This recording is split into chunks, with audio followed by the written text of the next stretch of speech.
بقول يعني انا هخاف من ورقه يعني انا بطول بعرض وتجي لي ورقه يعني مطبوعه هقعد اقعد جنبها. لا يا عم دي الورقه حل بس ما تذاكرش اي حاجه، ابعد عن صحابك عشان في صحابك في اللجنه هيعطلوك. لو انت بتذاكر، لو مش بتذاكر اقعد جنبك. هي حسابات حلوه بقى هي اللي مش حلوه. اهلا بيكم في حلقه جديده من برنامجكم الغير مفضل البودكاست الجامعي. نرجع تاني لحلقه الثانويه العامه، لحلقه ثانويه عامه زي ما طبعا طلبتوا.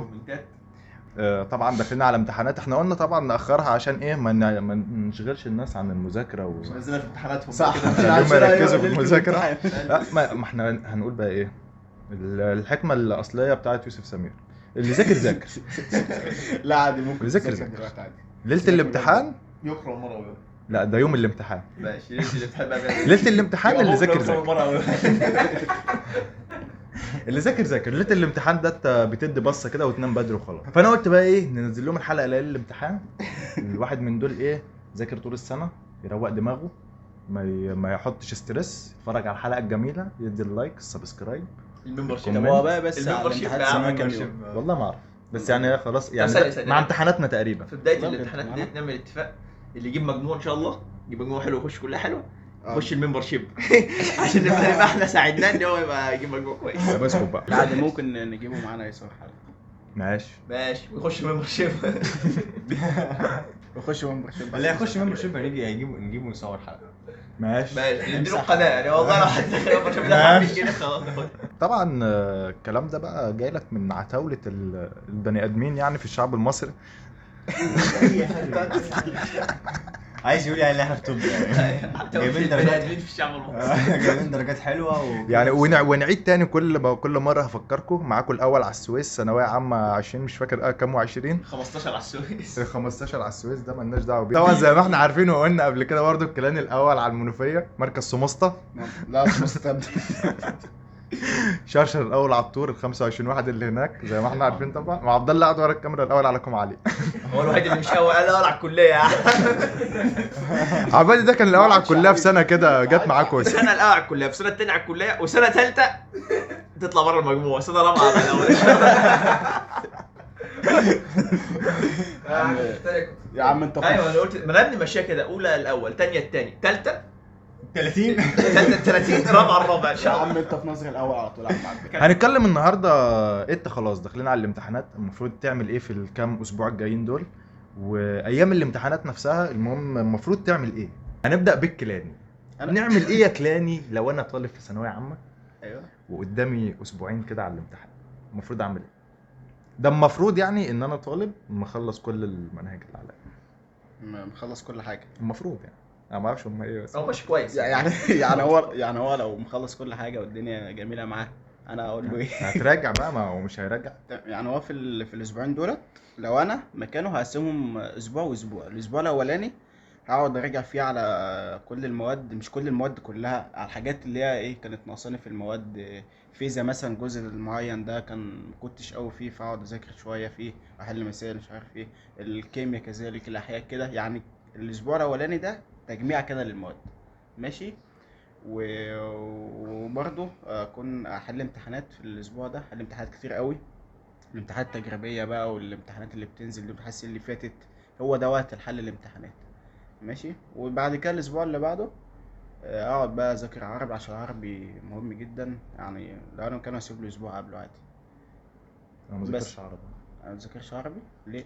النظام الجديد ده النظام الجديد العربي مش بيتذاكر والله بجد مفيش لا قراءه ولا نصوص ولا اي حاجه، والله بجد متحرر اوبن مايند. خلاص يا عم ما تذاكرش عربي، اقعد الاسبوعين دولت العب. اقعد العب. لا يا عم ما تلعبش يعني العربي عادي، بس يعني الحل بقى الحل في الحل في كثره الحل. وليد محسن الحل في ايه؟ تحل في العربي يعني انت. ايوه هو الحل أصل هو بص كده كده يا اسطى. كثره الحل في اي حاجه هي دي الحل في الحل. زي ما هو انا العربي في الفتره دي انت نصوص متحرره قراءه متحرره، فانت مش بتذاكر ولا تحفظ حاجه، فانت كل اللي انت المفروض تبقى طالع بيه ان انت عارف البلاغه. لا احنا كان الأساسيات عندنا بتاعتها. تيجي عارف النحو بس تجيب القصه تقعد تدش، تجيب النصوص تقعد تدش لك نصين ما ده ثلاثه. تخلف لا. ده. والله العظيم انا ما اعرفش طه حسين عمل ايه في ولا حياته. انا لا اعرف، ما اعرفش اصلا ايه النصوص الموجوده. أنا قريت لك مع انا طه حسين ممكن لحد اسمع لك الأرانب. انا ممكن اسمع لك حاره طه حسين والله العظيم. ايوه انا ممكن اسمع لك اختلاف النهاري والليلي يونسي عشان كنت سمعتها على مهرجان والله. ايوه انا عارف، انا عارف. المهرجانات اللي هي بتقعد تعمل اناشيد ايوه جميله والله. اللي في الكتب دي.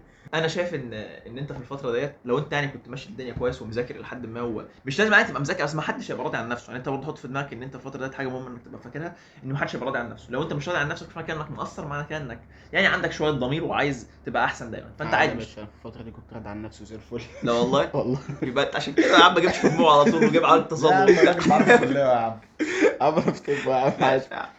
المهم يعني ما تبقاش زي كده او لا عادي. انا مش قصدي والله، انا قصدي ان انت لو راضي عن نفسك تمام يبقى انت كده مذاكر كويس وواثق من نفسك. بس انا قصدي انت حتى لو مش راضي عن نفسك فعادي، انت مش معنى كده انك مش مذاكر كويس، انت عادي بتطمح للاحسن يعني.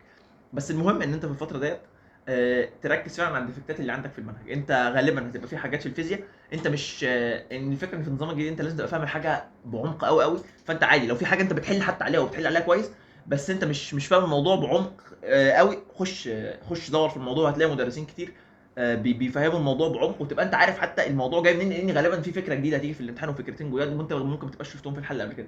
فانت الفتره ديت الحاجات اللي انت حاسس انك مش فاهمها بنسبه 100% وبتتخيلها كويس، وكمان مش بس تحل عليها، انت بتحل عليها وتقدر تالف عليها اسئله وتحل مختلف ومش عارف ايه، تبقى انت بجد متمكن قوي من الموضوع.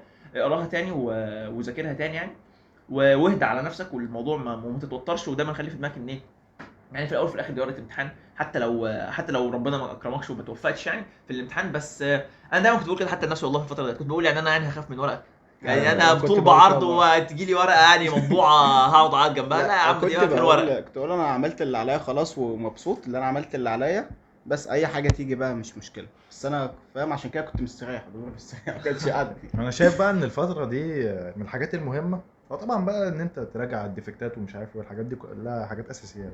بس انا شايف ان انت لو بتاخد اي درس في اي ماده مع اي مدرس ما تروحلوش تاني. صح. ايوه اصل احنا وخصوصا لو انت بقى بتاخد مع المدرسين الاسامي ومش عارف ايه، واللي هي المجموعه من ال 200 عيل واللي بيقعد يوزع شوكولاته ومش عارف ايه، عشان اصلا مدرسين ايام المراجعات دي بيقعدوا يعملوا كلام حلبنتيشي كتير قوي. فهتلاقي نفسك انت مش احنا كان اصلا عندنا في الطبيعي في ماشي يعني ان احنا بنوقف دروس قبلها بشهر، فجت احنا سنتنا الكورونا وقفنا دروس في شهر 3. احنا قعدنا عندنا في بقى البيت بقت شوية. سبوبه عندنا دلوقتي، بيقعدوا بقى يطبعوا مذكرات ومش عارف ايه ويوزعوا بط من اللي بيظهر توقع الأسئلة. والله ما بهزر توقع بس. الامتحان. ويقعد بقى يعمل توقع. مسابقات وتوقع ومش توقع مفيش وتعال حاجة. نصور فيديو تيك توك. فكل الكلام ده ما بيجيش طبعا حاجه منها. هل حرق وقت غبي جدا. فانا شايف انت تقعد من اي درس بتاخده شوف مدرس كده على قده أيوة بس صح. يكون شاطر، هاته البيت. مش مشكله يا عم هتدفع شويه، هاته البيت حل بس ما تذاكرش اي حاجه ولا تقرا كلمه من اي كتاب شرح. لان احنا في النظام الجديد بتاعنا ده بالذات انت كل المعلومات اللي في الدرس انت عندك، مش هتزود معلومه لو قريت. انما انت لما تحل بتتعرض لافكار اكتر وكده فهتوصل لمعلومات اكتر. فانت حل بس لحد بقى ايه ايام الامتحانات. انا شايف ده وجهه نظر يعني. انت عندك حاجه تزودها؟ لا انا مش، انتوا خلاص قلتوا الحاجات اللي هي هم يعملوا ايه وكده. انا هبعد بقى عن الحته دي وهتكلم في حته ان هم ازاي عدوا الفتره الصعبه دي وازاي يواجهوها يعني. لان بيبقى المشكله الاصعب مش في المذاكره قد ما المشكله بتبقى في نفسية. القلق والتوتر والكلام ده يعني. خبير توتر طبعا. جدا يعني. اول حاجه عايز اقولها ان حته ان عملت اللي عليا ولا عملتش اللي عليا دي مهمه قوي. لان انت هتحس لو انت شخص طبيعي يعني او سوي، مش شرط ان انت تبقى حاسس ان انت عملت اللي عليك، حتى لو انت عملت اللي عليك فعلا. وحاول ما تسالش الناس اهلك ولا هو انا عملت اللي عليا بجد ولا لا، ان محدش هيديك الصوره كامله يعني. ممكن يكذب عليك او ممكن ما. فخلاص اللي حصل حصل، ما تقعدش تقول انا عملت اللي عليا ولا ما عملتش اللي عليا. طب اعتبر من هوقفك دلوقتي. بس قبل ما الحته دي تطير. حته انت بتقول ما تسالش اهلك عملت اللي عليا ولا لا. نقطه كمان ما تسالش حد من صحابك انت عملت ايه. اكيد ده اهم حاجه يعني. ده انت أهم مش هتسال هتسال صحابك. لا مش مسألة كده. في ناس يعني انت مثلا ممكن انا كنت بشوفها، كنا نبقى ايام المراجعه انا مثلا حلل نص كتاب والعلم معايا في المجاميع حلين مثلا 3 4 كتب. فانا كنت ده كان بيحسسني ان انا ايه ده انا بعيد قوي. ما انا فاهم. فده ما هيحبطك. لا ما تعملش كده عادي. او بالعكس مش شرط يحبطك، ممكن يجي يقول لك انا مش حلل وده، فانت تهدى برضه شويه وترخي. لا ما تسالش. ما تسالش حد. خليك في حالك. خليك في نفسك. ما تقارنش نفسك بحد بالذات بعد الامتحان. ما تطلعش تقول انت عملت ايه وده عمل ايه وده عمل ايه مش عارف ايه. ده انت بص انت كده كده هتذاكر وهتعمل اللي عليك. اي حد هيذاكر هيعرف يحل. انت على قد مذاكرتك على قد حلك، كل امتحان لو صعب هيبقى صعب على كله، ولو سهل هيبقى سهل على كله. فما تقارنش نفسك بحد خالص، بالذات بعد الامتحانات. ما تراجعش الاسئله، ما تشوفش الاجابات النموذجيه، ما تعرفش انت عملت ايه. انا كنت بعمل حاجه يا اسطى بعد الامتحان، اي امتحان، انا كنت من النوع اللي بنسى اسئله حتى لو سهله، ومش مش بالتفصيل عشان ما مش وقته يعني. بس يعني كنت بطلع من الامتحان غصب عنك، اهلك بيقعدوا يقولوا لك انت عملت دي ايه، مش فانت بتضطر ترد عليهم عشان ما انا عكسك توترهمش. خالص على فكره. فكنت في مره اهلي قالوا لي حاجه، قلت لهم الاجابه، قالوا لي كذا، قلت لهم الاجابه، بس ما كانتش موجوده في الامتحان. قالت لي ايه؟ قلت لها ما كانتش موجوده اختي. قالت لي لا كانت موجوده. قلت لها يبقى انا ما شفتهاش. هو انا حليتها ومش فاكر. وده كان اول امتحان، امتحان عربي. ف... فانا رحت، انا وقتنا كانت الدرجه توديك من طب أيوة. لصيدله. فالمهم ان انا ساعتها عشان اعدي الموقف ده قعدت اقول ربنا هيكرمني، وان شاء الله المراقب ده يا اما مش هيشوفها اصلا، لا الحاجه اللي انا ناسيها دي لانها سهله فهيعديها، يا اما هيشوفها يقول لا الواد ده حل كله صح فهتيجي على دي، يا راجل هحسبها له. فاهم؟ فانا دايما كنت بقول الحاجات لنفسي اللي خليني اصدقها، وفعلا ربنا كرم. بس ده عم بس, بس لا بس حاجة تقديري بس. تقديري دخلني بس طب. بس انا هعلق على حاجه بس. حته ان انت ما تراجعش دي، انا كنت عكسك. يعني انا كنت كل امتحان اول ما اروح قبل ما انسى اي حاجه، اول ما اخش من باب البيت امسك نموذج الاجابه اللي نازل وطق طق طق اشوف انا فرقت معاك في حاجه؟ جبت مجموع بالظبط. فرقت معاك في حاجه؟ لا والله والله جبت مجموع انا بالظبط. كمان جبت مجموع بالظبط. أنا فرقت. كمان جبت ما عدا مجموع بس ايه، بالظبط. كان اخر امتحان تقريبا عندنا الجيولوجيا، كان اخر امتحان الجيولوجيا. كسلت اراجع، قلت بقى اجازه ومش عارف ايه، ما رجعتش. بس قلت يا عم هنقص درجتين هل جيولوجيا. فرقت معاك في حاجه؟ لقيت نفسي مقفل جيولوجيا. فرقت هي دي معاك بس في حاجه؟ الحاجه الوحيده اللي ما يرد عجبتنيش. عليا، فرقت معاك في حاجه؟ فرقت معايا. في ايه؟ فرقت معايا في ايه؟ ان انا اول امتحان امتحنته كان العربي، نقصت 4 فنقصت درجات كتير فركزت في اللي بعده. انا كنت حاسس ان 4 درجات ده ان انا كده اجرمت جرم نهائي يعني. جيت تسأل فشديت في اللي بعده، آه. شديت في اللي بعده. بس بعد ما خلصت اكتشفت ان أنا 4 درجات دي تقريبا حاجه جامده قوي يعني. كان في ناس نازله بال 20 ما انا عايز اقول لك وال ما انا عايز 15. اقول لك على حاجه، عايز اقول لك على حاجه، ان حته المراجعه دي مش كل الناس زيك يا اسطى، لما تحس ان هي نقصت هتكمل. في ناس هتفقد الامل خالص، بالذات لو اول امتحانين كمان، لا اول 3. انا غلطان اول 3 لغات، انا الوحيد في العالم اللي غلطان فرنساوي وكملت عادي. اول 3 امتحانات لغات غلطان فيهم، أقول متبهدل لك فيهم. اللي- حته بتاعت ان انت ما تراجعش، وقلنا حته ان انت ما تبصش انت عملت اللي عليك ولا على لا. حسب. لا حته كمان ان انت حتى لو انت مقصر وحاسس ان انت مقصر ومتاكد ان انت مقصر وعمال تقول للناس انا حاسس ان انا عملت اللي عليا ولا لا، انا مقصر ولا لا، انا ضيعت ولا لا، ما تعملش كده. لان يعني انت كل اللي عليك دلوقتي ان انت تركز في اللي جاي، سواء بقى عملت اللي عليك قبل كده ما عملتش اللي عليك قبل كده، لا ركز في اللي جاي. اللي جاي ده اعمل عليك فيه، بس لو انت عملت اللي عليك في اللي جاي يعتبر ان انت عملت اللي عليك في كل الوقت، لان انت فقت في وقت معين. والحل فعلا ان انت ما تركزش مع حد خالص، وتركز مع نفسك وما تبقاش متوتر. لان الموضوع اقسم بالله انا جاي لك من بعد الثانويه، وبعد ما انتوا بتقولوا ان الواحد حقق اللي هو نفسه فيه، الموضوع مش مستاهل عادي. ولا حققنا حاجه ولا نيله. الموضوع مش مستاهل خالص، زي ما انت شايف احنا عاملين ممبر شيب وسوبر سانكس. يعني تخش يعني تعمل تخش ممبر تعمل شيب membership. وتبعت لنا سوبر سانكس. ففعلا الموضوع مش مستاهل كل اللي الناس بتعمله ده. حاول على قد ما تقدر تبقى راسي على باقصى قدر، سواء انت بنت او ولد، حاول تبقى انت فاهم راسي خالص. الموضوع مش فارق، الموضوع كل حاجه ان انت عايز، انا عارف عايز تفرح اهلك، عايز مش عارف ايه عايز تسوي، انت ممكن تفرح اهلك بكذا طريقه غير الثانويه. نيجي لحته ان انت تبقى راسي وهادي دي برضو. لما تخش الامتحان انت برضو تحط لنفسك ان انا مش زويل، مش نوبل. يعني أنا اول ما دخلت لجنه الامتحان في امتحان العربي قلت يا عم وانا هقفل العربي ليه يا عم؟ ده ما فيش حد بيعملها الا ابن حيان ومش عارف ايه. الرازي. من الحقيقه لسه سامعهم في القعده. فقلت يا عم وانا هقفل يعني اقعد احل يا باشا، اجي سؤال يا عم مش عارفه اعمل كده، اقول ايوه بقى هو ده السؤال اللي هحله غلط يا عيني، ده عمال ادور عليك من اول الامتحان، واروح سايبه واكمل حل عادي جدا. يجي سؤال تاني يا عيني بقى سؤالين، ايوه يا عم ونس اخوك يا عم لما وفضلت ماشي في الامتحان. جيت بعد ما خلصت لقيت نفسي مثلا في 3 4 اسئله مش عارفهم خالص. رحت يا عم بالفهلوه كده يا عم اللي قلبي استريح لها، تك تك تك واختار يا عم، والحمد لله يا باشا حاجه زي الفل، خلصت قبله ورحت ماشي. كل امتحان كده. كل امتحان كده يا باشا، اجي اقف قدام سؤال اقول يا عم ده هو ده السؤال اللي انا ناقص فيه، ويا عم خلصت يا عم والدنيا حلوه. انت عارف انا عملت ايه؟ انا جيت انا في الامتحان دخلت وركزت بقى في اللي هو ايه، حاولت قد ما اقدر انسى ان انا داخل امتحان ثانويه عامه. انا قلت انا هخش اتحدى نفسي، انا هيجي لي ورقه واسئله وهحلهم بجد. انا فاهم امتحان العربي ده، امتحان العربي بالذات ربنا يعلم ان انا دخلت اللجنه اول مره المراقب اداني ورقه انا انفصلت تماما عن العالم. حتى كانوا الناس عمالين يتكلموا لا الورقه اتاخر، لو في امتحان الورقه كان الورقه أيوة. اتاخر والورقه اتاخر، انا ولا سامع حرفيا. انفصلت انا ونسيت خالص ان انا حتى في لجنه ثانويه عامه، والله كاني بحل امتحان تجريبي في البيت. وقعدت بقى ودخلت بقى في المود والفوكس، ما فوقتش والله غير والمراقب بيشد مني وانا بقول ال3 ساعات خلصوا والله. ودخلت وركزت وكأن ما حصلش اي حاجه. حاول تخش في الزون ده خصوصا في اول امتحان، لان اول امتحان انت ده من اول امتحان بيبقى اكتر امتحان فيه رهبه، لان انت لا عارف اللجنه ولا عارف الناس ولا عارف المراقبين هيرخموا ولا لا ومش عارف ايه. مش بقول لك غش يعني، مش بقول لك انا قصدي هيرخموا عليك حتى في تسليم الورق متاخر وما اعرفش ايه. بس فانت حاول تخلي في اول الامتحان انت داخل تحل امتحان انسى عم ان هو ثانويه عامه. لان انا دايما كان في دماغي ايه عشان انسى ان هو ثانويه عامه، اقول لك يا عم انا لسه عندي 6 غيره ولا ما اعرفش كام ماده، 7 مواد بقى انا لسه عندي 6 غيره، او انا كانوا 5 مواد عندي لحد 4. الاخر قال يا عم ده اخر امتحان الاجازه بكره. بس هو عموما انت عندك حق، حته ان انت تبقى مش قلقان دي مهمه جدا جدا. انت ممكن انت تبقى عندك المعلومه ومن القلق وكده ما تعرفش تحل. اهم حاجه فعلا في ايام الامتحانات تكون هادي جدا. انا عندي مشكله بقى ان انا ما بقلقش خالص.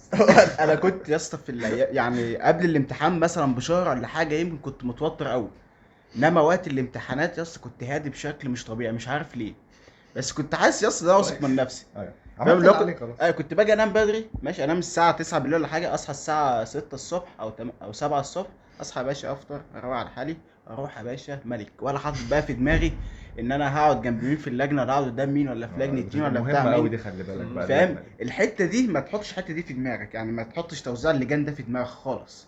فاهم؟ يعني حاول تبقى واثق من نفسك وانت داخل الامتحان، ده اللي هيخليك تحل وده اللي هيخليك تكمل. وحاول ما تبقاش عبيط في اللجنه. واهم حاجه ابعد عن صحابك من وجهه نظري. ايه؟ ابعد عن صحابك. عشان في صحابك في اللجنه هيعطلوك. لو انت بتذاكر، لو مش أيوة. بتذاكر اقعد جنبه. اقعد شوف لك واحد صاحبك شاطر يقعد جنبك. لكن لو انت بتذاكر وعملت اللي عليك، اوعى تقعد جنب حد من صحابك. طب وافهمه كده قبل اللجنه، يا عم ده خلاص انا مكاني ده، مالكش دعوه بيا ولا تكلمني ولا اكلمك مش عارف ايه، بعد اللجنه زي الفل. وحتى لو هتخسرهم والله العظيم مش بقصر، ايوه انا جدع والله مش بقصر. انا ابن عمي عمل كده واتخانق مع اصحابه وقعدوا ما كلموش طول فتره الامتحانات. حاسبات بنها. يا عم لا حسابات بنا يا عم. انا هي حسابات حلوه بنا هي اللي مش حلوه. ليه يا عم بنا جميله؟ مع كامل الاحترام اللي بتوع بنها. يا عم بنا جميله، انت ما رحتش بنا قبل كده؟ لا كنت عامل نفسي من بنها. المهم اصلا جيت في امتحان الجيولوجيا، كان اخر امتحان يا اسطى. والله انا زي الهنود. انت ازاي؟ والله جيولوجيا. والله بجد بقى في امتحان الجيولوجيا. في امتحان الجيولوجيا يا عم الماده اتلغت. ايوه هم لغوها عشان كده. في الامتحان ده. ايوه المهم بس جيت جيت كنت انا خلصت بقى كل حاجه في نص الوقت تقريبا، بقى لي سؤال واحد اللي هو كنت عارفه بس ايه كده يعني متردد فيه وبتاع. فجيت اصلا نزلت الحمام، قعدت حوالي نص ساعه في الحمام، واللي يجي هنا مليه واللي يجي هنا اكتب له والله العظيم وبتاع، لحد اصلا المراقب قعد ينده عليا محمود كده اللي في لجنه 7 ومش عارف ايه وبتاع، وعمل لمه في الحوش وبتاع لحد اما طلعت والله العظيم. رحت جاي اصلا كان بقى ربع ساعه على الوقت ولا حاجه، قلت له يا باشا خد. رحت جاي طالع قافل الورقه، رحت جاي مديها له ونسيت السؤال. طلعت على باب اللجنه اصلا. رجعت تاني قلت له ابوس ايد امك. الله والله العظيم ما انت واخدها. قلت له يا عم ماشي يا عم مرجع مش مشكله. فالمهم يعني حاول على قد ما تقدر تخليك راسي في اللجنه وما تعملش الحاجات العبيطه دي. طب انا هقول لك اصل انت عارف اهم حاجه برضه في ليله الامتحان، ان انت ما في ليله الامتحان بالذات حتى ما تسمعش لايفات المدرسين. لان انا غلطت الغلطه دي ليه بقى؟ لان انا دخلت لايف وليد محسن، حط عليها تيت ولا سيبه دخلت لايف وليد محسن بتاع ليله الامتحان في العرب.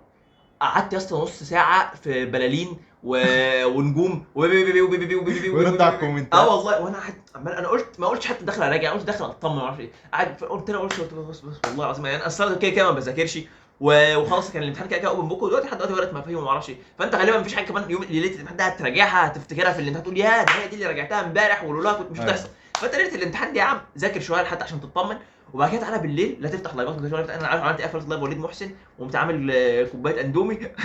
والله العظيم وقعدت اتفرج على المسلسل اللي بقول لك عليه ليله الامتحان والامتحان بكره. وقعدت بقى انا مش صراحه انا مع عبادي متفق معاه جدا. لازم ليله الامتحان ما تذاكرش. لا مش الدرجه. اقول لك والله كنت ما بعمل مش ايه، اقول لك الدرجة. يا اسطى كنت باجي اعمل حاجه بالليل. امتحان السنه اللي فاتت يا بالليل اسطى ماشي. العصر كده، من العصر لحد الساعه 9 بالليل هم جاي حل الامتحان السنه اللي فاتت والامتحان التجريبي، مع ان حله قبل كده كذا مره، بس عشان اطمن نفسي ان الدنيا تبقى سهله وكده، ايوه. وايدي تاخد على الحل. عشان تطمن نفسك. ايوه بس مش اصل ان انا هو هقول عشان لك تاخد اصل هي معلومات. الفكره في إيه؟ انا مثلا كنت طول السنه كنت شاطر قوي في الكيمياء، كنت جامد في الكيمياء. انتي لا جيت في اخر السنه كتاب الامتحان نزل نموذجين بالظبط ايه على النت، قال لك دول نموذجين ليله الامتحان ومش عارف ايه ومتطابق للوزاره ومش وزاره والهبل ده. نزلت يا باشا طبعت الامتحانين وقلت ايه هحلهم. حليت تك تك تك، رحت مدي لامي الامتحان، خدي صححها ياما ايه على ماما اعمل لي حاجه كده اكلها يا باشا. ارجع الاقي لك الامتحان الاولاني ناقص فيه 25 درجه والثاني 20 درجه.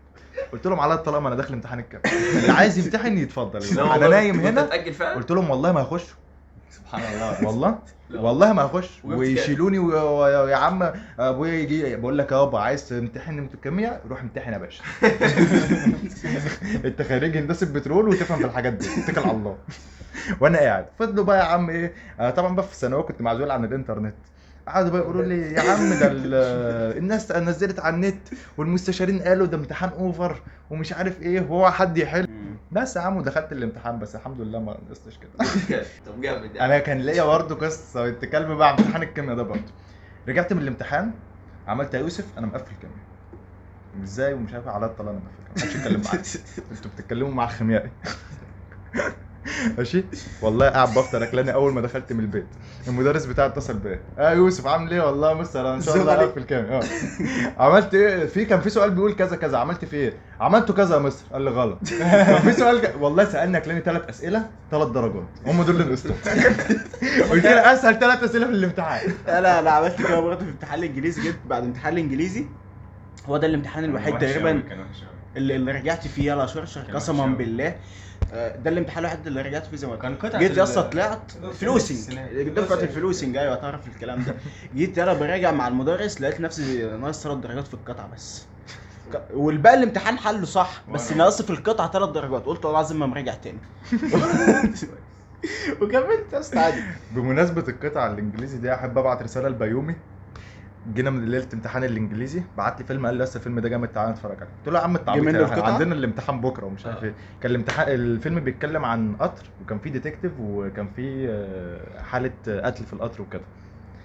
نفس القطعه بالظبط في الامتحان بنفس الاحداث بس الاسامي متغيره. نقصت فيها درجتين والله بجد. ابن شاف الفيلم حلها كلها صح. والله ناس فيها درجتين هو ليله يعني الامتحان ايه جابها ازاي طيب؟ ما اعرفش وقال لي يا ابني ده فيلم جامد. قلت له يا عم ليله الامتحان اسمه ايه الفيلم ده؟ والله ما اعرف اسمه. صدفة. انا ما اعرفش اجابها ازاي. غريبه قوي. اقول لك على حاجه اصل حته ما تعملش ليله الامتحان واعمل ومش عارف ايه دي مش قاعده يعني. اللي هو يعني مش قاعده ان انت ما تذاكرش ليله الامتحان ومش قاعده ان انت تذاكر برضه اعمل اللي انت شايفه. اصل انا مثلا انا ايامي كنت بسيب دايما التعريفات ايام ما كان ممكن تجي لك تعريف كنت بسيب دايما لليله الامتحان عشان عارف ان انا لو حفظتها دلوقتي او بعدين هنساها فبحفظها ليله الامتحان بس بحفظ الحاجات الصم دي. تخيل تعريف الفيزياء كلها بحفظها يومها فاهم. في حسب انت نظامك ايه. لا بس انا هقول لك برضه انت فعلا ده ما اعتقدش انه هينفع يعني هينفع حد في النظام الجديد ان هو كده بيخش بالكتاب اصلا يعني هو حتى مفيش حاجه بقول لك هيفتكرها مثال ممكن يحل زياده يسيب أيوة، كام يحل سؤال زيادة. زياده يعمل كذا سؤال بس حته ان انت فعلا تعمل حاجه حلوه دي في يومك ان انت مثلا تخرج تاخد اخوك ولا اختك مش عارف ايه تنزلوا تتمشوا يوم الامتحان تتفرج على فيلم دي بالنسبه لي انا احسن حاجه. الاندومي مثلا صح. اسطنبول. لا بس بلاش تاكل اندومي يوم الامتحان يعني. ليه يا عم؟ اتكلم بقى على حته ان انت لو ناقصك حاجه حاسس ان انت ناقصك كتير يعني عارف الناس اللي بيبقى حاسس ان انت ناقصك مثلا نص الانجليزي على نص الاحياء مش عارف ايه. الناس دي بقى عيبها ان هي 90% منهم بيسيبوا خلاص بقى مش مهم لا امتحان ولا مش عارف ايه ويقعد يلعب طول الوقت اللي فات يعني. مع ان ساعات وسبحان الله يعني حاجات بتحصل ان انت بتبقى فعلا داخل بنص المنهج او بثلاث ارباع المنهج وبتلاقي ان انت طلعت باقل الاضرار بالذات النظام الجديد ده. زمان حالتك في النظام انا حالتك دي كنت فعلا ممكن اسيب الامتحان خالص ما ذاكرش ايه لما اوكر فعلا يعني خلاص الموضوع ما فيهوش امل. لكن في النظام الجديد ده انا شايف ان انت لا انت ممكن بدل ما تقعد تحفظ انت بتفهم فعلى الاقل خد ما يمكن ادراكه سواء بقى ان انت بس الصح طبعا ان انت لو قدام يعني انت لو ذاكرت حاجات من 4 شهور انت عندك في المنهج 4 دروس ومذاكرت اول 3 دروس من 4 شهور فاتوا بس فاضل لك درس وما قدامكش غير نص ساعه ذاكر الدرس ده ما ترجعش على حاجه لو قدامك الوقت يعني. واقعد حل طبعا يعني. حته بقى الامتحان اللي انت بتقول عليها دي، كان في حته برضه الغش، لها علاقه بالغش يعني تتغش ولا لا، ولو جات لك الفرصه ومش عارف ايه. فانت افهم بقى، مش هقول لك غش ولا لا عشان ما حدش يشتم، افهم من القصه انت تعمل ايه يعني. انا كنت في امتحان الفرنساوي زي ما قلت لك، مفيش حد بينقص في الفرنساوي خالص. كان في واحد عندنا عادي السنه مرتين كان مقفل الفرنساوي في المرتين. فانا كنت واقف في الفرنساوي وكل الاسئله فيها اختياري، كل الاسئله فيها سؤال زياده. يعني لو في 20 سؤال تحل 19، تغلط في واحد تاخد الدرجه، الا الصح والغلط. كان 4 اسئله عليهم 4 درجات. فانا جيت في سؤال في الصح وغلط ما فكرتش فيه، قلت لا مش عارف اترجمه، استنى عليه شويه، فاهم، استنى عليه شويه، وحليت كل الامتحان. فكان عندنا ايامنا كانت اللجنه بسيطه جدا يعني، وانا بس انا كان كلهم يعني ما شاء الله عليهم كانوا نوعا ما انا احسن واحد يعني. فراح ايه، واحد صاحبي قوي نزل الحمام مشكورا، جاب الاجابه حلوه قوي، وطلع من على النت واجابه نموذجيه ومش عارف ايه، قال لي صح. جه قال لي بص يا مصطفى انا شفت الاجابه صح. رحت انا ايه، قلت له، قعدت افكر كده واحسبها مع نفسي طول الامتحان، مخلص من بدري، قعدت ساعه ونص بحسب. فقلت انا لو جاوبتها هكون انا كده، لا انا مش محتاج الدرجه دي، بغش نفسي. انا مش محتاج. ولسه شايف فيديو امبارح بقى واحد بيقول الا الغش ومش هتوصل، عارف، لا لو بغشتش هتوصل للي انت عايزه. ولكن نفسي اجيب طب. كيف يعني؟ رحت انا باصص له كده وافتكرت الفيديو وهو بيلعب في دماغه، باصص له كده قلت له طب مش واقف معاه على درجه. والنتيجه طلعت جيس وات النتيجه طلعت وطب وقف معاه درجه بالظبط. درجه بالظبط بالظبط. وقعد سنه ونص في البيت عشان يخش طب. درجه بالظبط. فساعتها بقى تفهم من القصه دي مبتغاك يعني، بس انت تغش ولا لا. اصل انا موضوع خليك حلال وحرام مكافئ يعني. مش بتاعي. غش ولا لا؟ الغايه تبرر الوسيله عبد. بص اصل انا شايف لو رجع بيك الزمن كنت تاخد السؤال ولا لا؟ كان هيغش. طبعا ايه؟ هغشه مرتين. طبعا كنت بغش. النظام نفسه كان فاسد يا اسطى يعني، انا الوحيد اللي ما كنتش بغش في المدرسه. لا لو كده لا خلاص اخد حقي يعني، ده بالنسبه لي يعني ماليش دعوه بقى في حته الناس اللي هتكتب في الكومنتات مش عارف ايه، بس ما تحاولش ان انت تغش يعني ما المساواه تعملش- في الظلم ما عادي. تبذلش مجهود. الاجابه جات لي لحد عندي انا مش متاخد عليها حاجه يعني. لو اصلا لو ما كانش قالها لي كنت ممكن احلها صح، لكن نفس اللي بقول لكم في الشطرنج. لكن انت هي فكره تسعاش، الغش. ما تسعاش. ما تسعاش للغش. ومش ولو انت دحيح ما تلمش بقى اللمه وتعالى يا رجاله غششكم مش عارف ايه، عشان انت مش هتلحق تحل اصلا. صدقني انت مش هتلحق لا تحل ولا تراجع ولا اي حاجه، توقع على نفسك. وهتلاقي نفسك الدنيا خربت معاك اتوقع خالص. نفسك فعلا قوي يعني. بس هتلاقي يا اسطى اللي قاعد في اخر اللجنه عمال بينده لك، واللي قاعد جنبك عمال بينده لك، واللي مش اصل يعني انا مثلا كنت في مدرسه من وانا صغير، جيت في ثالثه ثانوي حولت مدرسه محدش يعرفني فيها. جدع على كنت بامتحن في الشهر. حبيبي. برضه في حاجه هتساعدك انك في الفتره ديت تعدي، لان انا بحس الناس بتنساها. انت خلاص انت عديت 90% او 95% من السنه، انت خلصت يعني. انت داخل على فتره اسبوع ولا اسبوعين وهتبقى حر. فانا بحس الناس دايما بتنسى المرحله دي ويقعد يقول لك يا ده فتره صعبه. انت ده انت فاحنا فتره. ايوه خلاص انت اسبوعين وخلاص وهتعيش. انا يوم الجورنال ده اسعد يوم في حياتي. انا روحت في الميكروباص، الناس السواق قال لي انا سعيد، انا باين قوي عليا ان انا سعيد، باين السعاده مش طبيعيه. كنت ساعتها كمان لوحدي، قلت للعيال لما اشوف اروح البيت انام شويه وبعد كده نبقى ننزل نوم. روحت يا ابني الميكروباص لوحدي من كتر السعاده. السواق بيقول يا ابني في ايه يا ابني، هو ايه اللي حصل؟ مصر كسبت كاس العالم. قلت له انا لسه مخلص ثانويه عامه، وقعدوا يزفوني في الطريق والله سعاده. انا سعيد جدا. انت دايما افتكر اليوم ده، انت في يوم قريب جدا انت هتروح البيت وراك ثانويه عامه، وراكش حاجه، انت حر نفسك. انا افتكرت اليوم اتبسطت قوي. والله يا ابني يوم سعيد. ده اللي خلاني ساعتها رحت كلت من زاكس، كان لسه فاتح يا عيني. بوظ اليوم. انا كمان رحت كلت لا والله. من زاكس. اقول لك بوظ اليوم. والله بوظ اليوم. ساعتها اصلا الراجل جه قال لي قول لي كومنت على الاكل، قلت له الخص كبير. قال لي اطلع بره. قال لي ايه اللي خص كبير؟ انت قاعد يضحك عليا ويتريق. هو بتسالني ليه يعني؟ ما تتوترش، وقطع الخص كويس. قطع الخص كويس. ما تتوترش، هو مش مستاهله، قلناها 1000 مره اهي، عشان دي اهم حاجه اصلا. هو التوتر بيبقى غصب عنك، وانت دماغك عماله تودي وتجيب في الحاجات ومش عارف تعمل ايه ولا ايه. خد الموضوع ببساطه، فكر كويس، خد وقتك عادي، الدنيا مش اخر يعني. لو الامتحان بكره خد وقتك في التفكير، خد وقت ان انت تعمل اي حاجه، وريح بالك، اشرب شاي وقهوه والحاجات اللي متخيلش تنام دي. صح، تنام كويس قبل الامتحان، ده اهم حاجه. مش عشان الامتحان، ما تقعدش عشان تراجع، عشان ما تصدعش يعني، عشان انت نفسك تبقى رايق، ما تتعبش نفسيا. نام كويس. ولو انت ما عرفتش تنام غصب عنك، عشان انا كنت من الناس دي ما بعرفش انام، متوتر ومش عارف ايه، ما بعرفش انام خالص ليله الامتحان، عادي اقعد اتفرج على فيلم، ما تذاكرش وقتها. والله ما تذاكر الوقت. أيوة. انا شايف ان النصيحه اللي بجد تقول لحد ما تذاكرش فعلا فيها، ما تصحاش الصبح قبل الامتحان تذاكر، اوعى تعملها دي ولا بجد. بالليل. وانت داخل اللجنه لا طب انا اقول لك على حاجه، اصل انا اقول لك حاجه، انا مثلا جيت ليله امتحان الانجليزي، كان في مدرس كنت باخد معاه بعت لي فايل. الفايل ده اول مثلا كان بتاع 40 صفحه كده. قال لي بص يا يوسف، الفايل ده فيه كل الجرامر اللي في تاريخ الانجليزي من اول ايه ولا انا لحد برضه زي. ما بحبش عمري بفتح كل الجرامر اللي في تاريخ الانجليزي. قال لي عشان هم اوقات بيتفزلكوا في سؤال جرامر، فممكن يجيبوا لك حته كده. قلت له يا باشا على راسي ومش عارف ايه، ومسكت ورق الجرامر ده، قلت 40 صفحه قريتهم كلهم ليله الامتحان. جالي سؤال منه ما حلتوش، والمدرس والله ساعتها قال هقول لك ليله الامتحان الانجليزي ده عشان دي حصلت على حاجه، ده الامتحان الوحيد اللي ما نمتش فيه. لان انا مش عشان انا بالعكس، انا كنت في الانجليزي كويس الحمد لله، بس انا ما كنتش بذاكر انجليزي. يعني انا في الانجليزي كويس عشان انا كويس في الانجليزي، وفي مدرسه لغات وبسمع الافلام ومش عارف ايه، فبالنسبه لي كويس في الانجليزي، بس ما كنتش بفتح الكتاب واذاكر انجليزي. جيت بقى يوم الامتحان ده قلت انا هروح امتحان ثانويه عامه وانا تقريبا ما فتحتش الكتاب بتاع المنهج، انا هعمل ايه؟ يعني انت جاي تفتكر ليله الامتحان؟ والله فعلا انا فعلا ما كنتش بفتح، ما اعرفش، كنت داخل الكتاب كان لسه بجلدته، كتاب اللي هلوه والله ما اعرفش حاجه. هو اللي هلوه فعلا. فقلت هقعد، كان مش عارف عندنا 18 يونت ولا 20 يونت. كنت بسمع المدرسه في كانوا المدرسه، 18 كانت مدرسه كانت مدرسه شاطره 18 جدا، يوم؟ شاطره جدا 18 يونت. يونت. فكان عندنا مدرسه في المدرسه برضه، ما بانش بس ان انا كنت متخلف قوي، عشان برضه ان كان عندنا مدرسه في المدرسه كنت بروح اسمع لها في المدرسه، كانت شاطره جدا في الانجليزي، بس ما كنتش انا بذاكر، فاهم يعني؟ انا كنت بسمع المدرسه دي، بروح اسمع المدرسه لو هتحل حاجه حل معاها وبس، لكن برجع البيت ما اعرفش حاجه اسمها انجليزي. انا بالنسبه لي نسيته مفيش انجليزي خالص. فقلت بقى انا هقعد بقى يوم الامتحان دوت هقرا ال 18 يوم دول حتى لو مش هستفاد حاجه، بس لازم اخش اقرا. فضلت سهران تقريبا ما نمتش غير ساعتين. رحت الامتحان نمت في الامتحان والله. طب كويس ان انت نمت ساعتين اصلا. نمت بجد هو في ناموا في الامتحان. الامتحان؟ لا نمت قبل الامتحان ورحت الامتحان بجد نمت وحتى يا ريتني خليت ونمت. انا الامتحان مثلا 40 سؤال حليت 30 سؤال ونمت والله، ونمت ما قدرتش نايم نمت. ايوه وبعدين بقى وصحيت كملت سؤال لا معلش.